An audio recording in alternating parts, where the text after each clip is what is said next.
Everyone, তোমরা সবাই কেমন আছো? আশা করি তোমরা সবাই খুব ভালো আছো, আমিও ভালো আছি।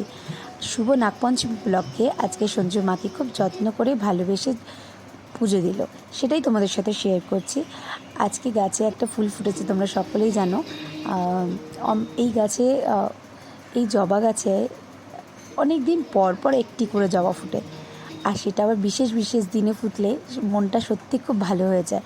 তা আজকে আমার কাছে খুবই স্পেশাল দিন, কেন মায়ের আজকে পুজোর দিন, আজকে নাগপঞ্চমী বলে কথা।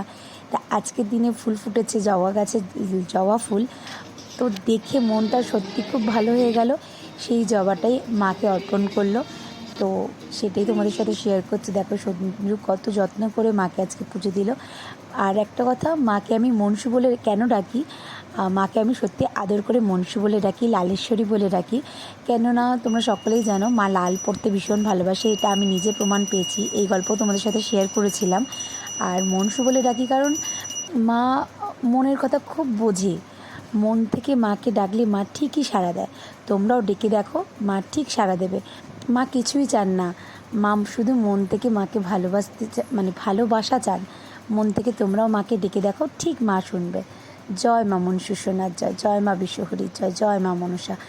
মা যেন সকলকে খুব ভালো রাখে, সুস্থ রাখে, মা নিজেও যেন খুব ভালো থাকে।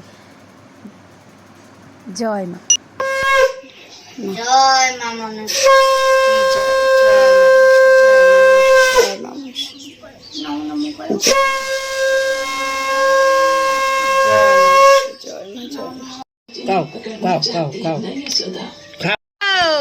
দুধ কলা খাচ্ছ? হ্যাঁ, বলে বাবলি।